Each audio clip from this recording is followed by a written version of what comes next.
Hello, student. Let's see where we're at. We're on 5.01, Fauvist art. Exciting times. I'm going to open that up. Oops, I should have opened up the quiz. Let me go back. So you want to right click, open that in a new window, size it down so you can see your quiz. Ding.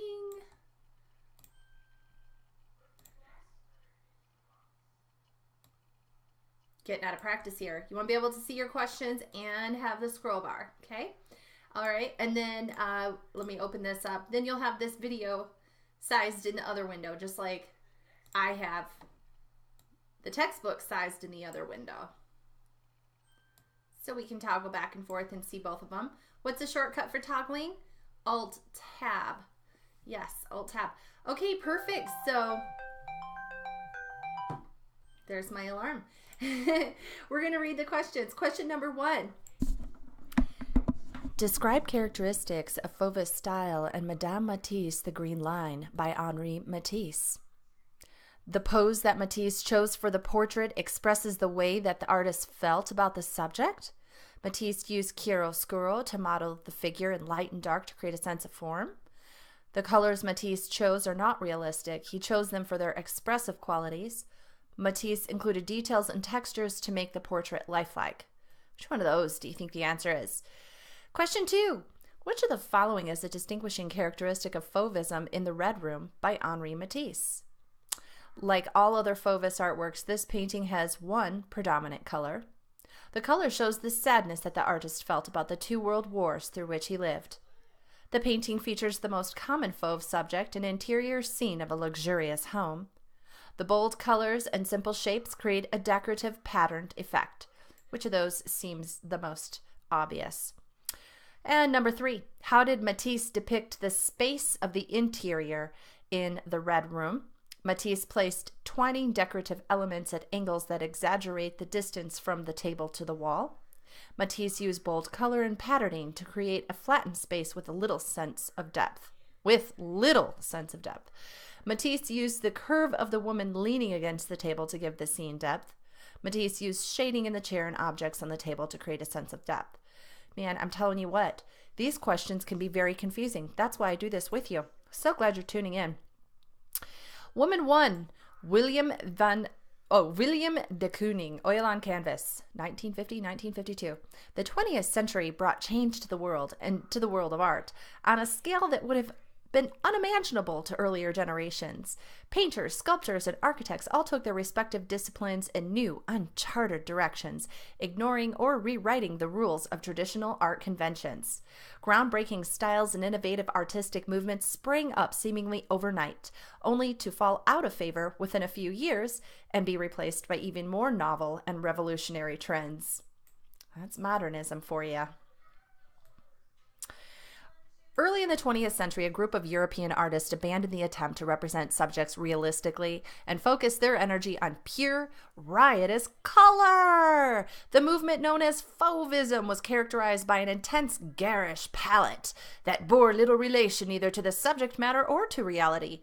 Color became more important than subject matter in expressing the artist's intent and emotions. This is Madame Matisse, The Green Line by Henri Matisse. Oil and Tempera on Canvas, 1905.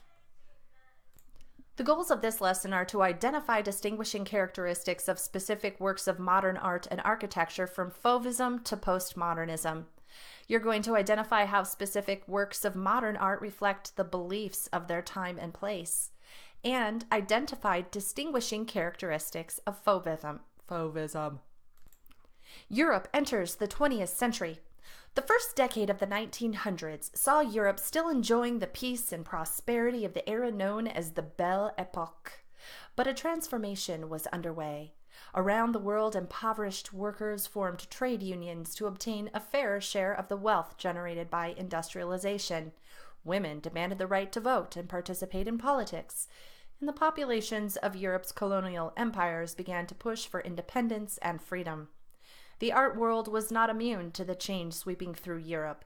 A small but influential group of painters, mostly French, rebelled against the conservative establishment that they felt limited their opportunities as well as their artistic freedom. They formed the century's first independent art movement, a loose-knit and short-lived faction that had a major impact on artists and styles. Look, it's the women's suffrage movement. In the early 1900s, disenfranchised segments of society agitated for change. The wild beasts of French painting. In the early 1900s, a number of French artists grew dissatisfied with the formal salon system for exhibiting artworks. In reaction to the tradition-bound spring art exhibit in Paris, they held their own show in the fall called the Salon Automne and opened it to artists and styles of all kinds. At the third Salon d'Automne, held in 1905, painters exhibited works with spontaneous brushstrokes and colors so vibrant and unrealistic that many viewers found them jarring. Some viewers laughed or cringed, others jeered at the paintings. An art critic mockingly christened the artists les fauves, French for wild beasts. And the name stuck. I'm pretty sure that was supposed to say. The Salon d'Automne was open to artists and styles of all kinds, not just those who were approved by the formal salon system. A short-lived style, Fauvist style spanned the years from 1900 to 1910. Though as a formal artistic movement, it lasted only 3 years, from 1905 through 1907. Clashes of color. The Fauves embraced their name. Eager to escape the conventions of traditional art, they turned away from established rules of perspective, color, details, and modeling to express themselves in bold new ways. In their portraits, interiors, landscapes, and still lifes, the Fauves applied pigment straight from the tube without mixing it, laying down strokes that clashed and seemed to make the canvas vibrate. The raw power of their expression rendered the subject matter almost insignificant by comparison. For the Fauves, color trumped everything else. This is bold colors dominate Fauvist André Derain's painting Bend in the Road.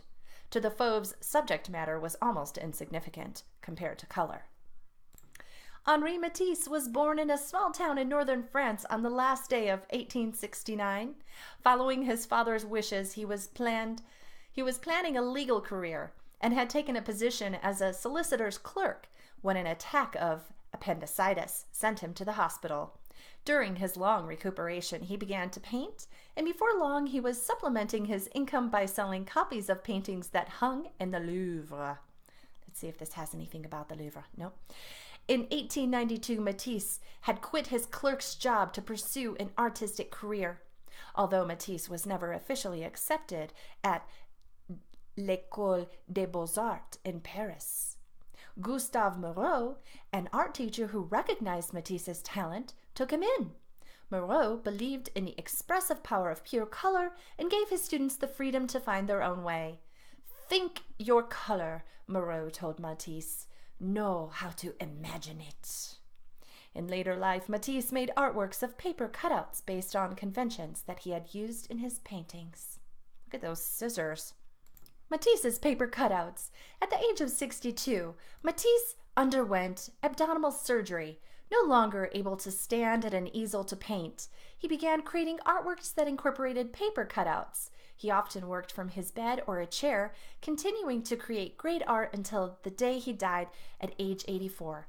Now, just a head up, students, we are in Project 3, there's a multimedia artwork that you're going to be doing, and so doing paper cutouts would be an awesome multimedia work. So multimedia means that you have more than one kind of media, and media are things like paint, crayons, watercolors, paper cutouts, using found objects to build three-dimensional structures. So basically your multimedia piece should have a little touch of three-dimensionality to it. Expressing color and light. Matisse studied the way that Impressionists captured the play of light on their subjects and how Paul Cézanne used color to model form and organize his compositions. But Matisse's strongest influences were Paul Gauguin and especially Vincent van Gogh, who applied color in ways so powerful that the colors seemed nearly out of control. In the summer of 1904, Matisse visited Provence in southern France. The warmth of the light there inspired him to use brighter colors in his paintings. Matisse experimented with pointillism by placing dots of pure color next to each other to heighten the intensity of each dab of pigment. In the end, he concluded that the style was overly restrictive. From any distance, the colors blended into each other in a way that was too muted for Matisse. Influenced by French impressionist Georges Girot, Matisse experimented briefly with the style of pointillism to expand his knowledge of color relationships. Madame Matisse, The Green Line. In 1905, Matisse painted Madame Matisse, The Green Line, a striking portrait of his wife, Amélie. The composition is conventional, but everything else is new. Matisse applied a thick green apple stripe from the forehead to the upper lip to separate Amélie's face into two distinct halves. Her unflinching gaze is set off by strong arched eyebrows, that is. Energetic brushstrokes add drama to the portrait. Matisse believed that artists should use color to express an emotional response to a subject rather than copy nature. He also thought artists should eliminate all details perceived as unnecessary, condensing the subject to its essence.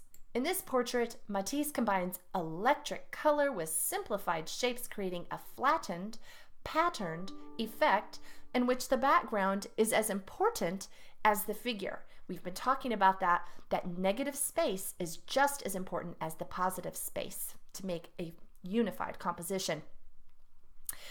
Gone are traditional uses of chiaroscuro and perspective to create convincing form and depth.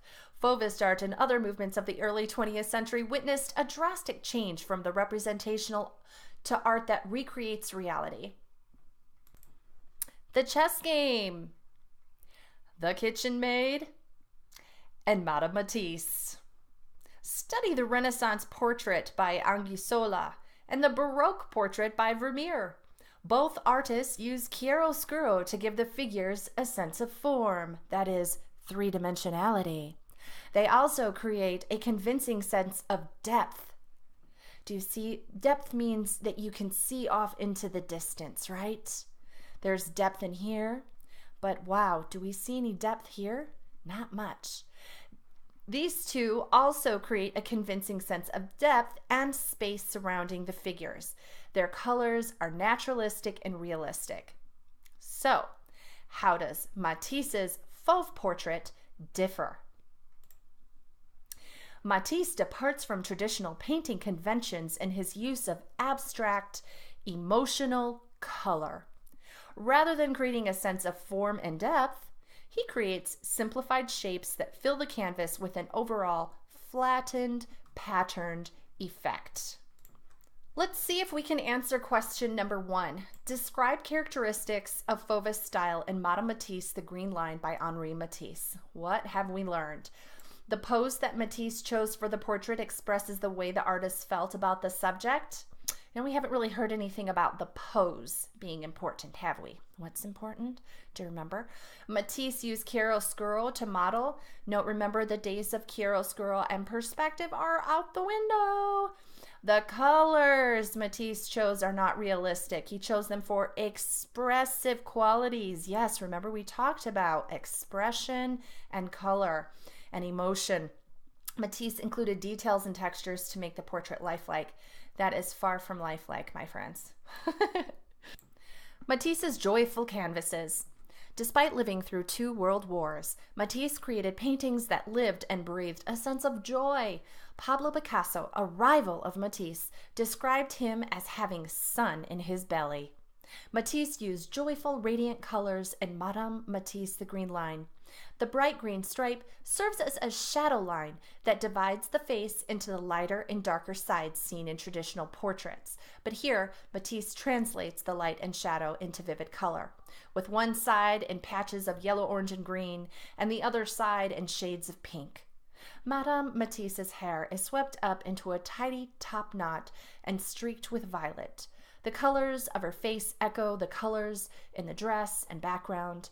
On the left side, her dress blends into a similar color. On the right, the orange of the dress pops against the green background. To see an audiovisual, let's click here. In the 20th century, a group of European artists abandoned all attempts to represent subjects realistically and instead focused their energy on pure, riotous color. Rather than simply copying what they saw in nature, those artists used color to express their emotional responses to subjects. Their works were full of spontaneous brushstrokes and unrealistic colors so vibrant that they jarred the public's sensibilities. The artists became known as les fauves, French for wild beasts. Madame Matisse, The Green Line, by Fauve painter Henri Matisse, is a striking portrait of Matisse's wife, Amélie. The composition is conventional, but everything else is new. Matisse applied a thick, apple-green stripe from forehead to upper lip, serving as a shadow line to separate Amélie's face into the lighter and darker sides seen in traditional portraits. As you can see here, Matisse translates light and shadow into vivid color, with one side in patches of yellow, orange, and green, and the other side in shades of pink. Amélie's hair, swept up into a tidy topknot, is streaked with violet. The colors in Amélie's face echo colors in her dress and in the background. On the left side, her dress blends into a similar color. On the right, the orange of the dress pops against the green background. Energetic brushstrokes add unmistakable drama to the portrait.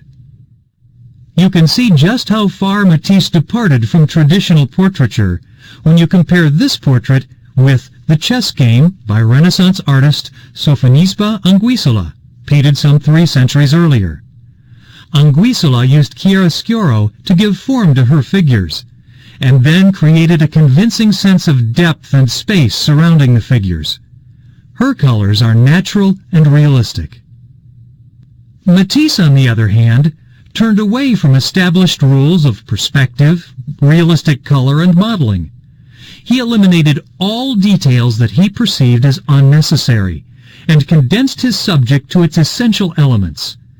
He combined joyful, radiant color with simplified shapes, creating a flattened, decorative pattern effect in which the background is as important as the figure. Matisse applied pigment straight from the tube, laying down strokes of color that clash and seem to make the canvas vibrate. The raw power of his expression renders the subject matter almost insignificant. To the Fauve, color trumped everything else in art. Matisse and his contemporaries broke new ground by abandoning representational art in favor of an art that recreates reality. The Red Room. In another painting by Matisse, The Red Room, also known as Harmony in Red, a housekeeper arranges fruit and flowers on a table. The bold blue arabesque patterning on the tablecloth continues beyond the table's edge and climbs up the red wall. All that separates the table from the wall in the background of this flattened space is a thin, dark horizontal line. The curve of the housekeeper's shoulder and her swept-up hair repeat the flowing lines in the wallpaper pattern. The window frames a flat landscape of lush greenery and blossoming fruit trees. The masses of white buds and the trunks of the trees echo the curling lines in the tablecloth and wallpaper. The yellow of the garden flowers mimics the yellow of the lemons on the table. Artistic licensure. Matisse abstracted the elements in the Red Room until the composition became a unified arrangement of bold color and curvilinear patterns. This painting shows the influence of a 1906 trip that Matisse made to Algeria in North Africa, where he became intrigued with the decorative patterns he saw in the North African textiles, wallpapers, carpets, ceramics, metalwork, and embroidery. He began to incorporate those designs as important components in his paintings' interiors. Matisse employed two-dimensional repeating patterns as a way to organize the flat surfaces within his paintings. He used favorite patterns over and over again in his works. Study the photo of the dining room. Note the patterns in the carpet, the table runner, the chair upholstery, curtains, and pictures, and how the light creates reflections and shadows. The lines in the carpet along the base of the wall and the junction of walls and ceiling show perspective. The photograph shows the room as it really appears, but it tells nothing about the person who took the photograph. Compare the photograph with Matisse's painting, The Red Room. The patterns, curving lines, and rich color create a specific effect that the artist intended. "What I dream of," Matisse once wrote, "is an art that is equilibrated, pure, and calm, free of disturbing subject matter, a means of soothing the soul like a comfortable armchair." 3 paintings in 1. This well-known Matisse work underwent substantial alterations by the artist over the years. Its first title was Harmony in Green. Then Matisse painted over the original green background to create Harmony in Blue, and in that form it was purchased by a Russian art collector. But afterward, Matisse convinced himself that the painting would be more balanced if the blue background were red. He asked to have the canvas returned, and the owner agreed. Matisse probably used this particular deep crimson to cover the intense blue beneath. Even so, some blue is still visible. If you owned Harmony in Blue, do you think you would have given it back to Matisse to paint it red? Matisse and other Fauves were influenced by earlier painters. Click Post-Impressionism and Fauvism. So we've got Lorena Maria by Paul Gauguin and a self-portrait by Vincent van Gogh. The most direct influences on Matisse and the Fauves were post-impressionist artists Paul Gauguin and Vincent van Gogh. What conventions do you think the Fauves took from Gauguin and van Gogh? To Gauguin, it was not important to portray a subject accurately. He expressed his feelings on canvas by arranging expressive colors in large flat shapes. Van Gogh painted with vigorous brushstrokes and bold color to convey emotion. The strokes of green around the eyes of his self-portrait and the flaming orange in the beard communicate the artist's turbulent mood. The Fauves took these and other post-impressionist techniques to the next step by making color the most important element of their work. So let's answer question 2. Which of the following is a distinguishing characteristic of Fauvism in the Red Room? Is it like all other Fauvist artworks, this painting has one predominant color? Is it the color shows the sadness that the artist felt? Oh gosh, no, he was full of joy, remember? Is it the painting features the most common Fauve subject, an interior scene of a luxurious home? No. And the bold colors and simple shapes create decorative patterned effect. Gosh, I hope you're going to pick that answer right there, because that's exactly what we've been talking about this whole time. Question number 3, how did Matisse depict the space of the interior in the Red Room? Matisse placed twining decorative elements at angles that exaggerated the distance from the table to the wall. No, one of the things about this is that we don't have that sense of depth. So no, we wouldn't be talking about distance like that. Matisse used bold color and patterning to create a flattened space with a sense of depth. Would you say that's pretty much all we've talked about? Bold color and patterning and flattened space? Yeah, I'd go with that one. How about you? How about the curve of the woman leaning against the table gives the scene depth? No, we didn't say that. What they were saying is that her curve and form mimic the curves in the patterns. So she's just mimicking that pattern. And Matisse used shading in the chair and objects on the table to create a sense of depth. No, remember, flattened space. Color, pattern, flat, space. Yeah. Okay, you got it. All right, save your answers and submit. Good job.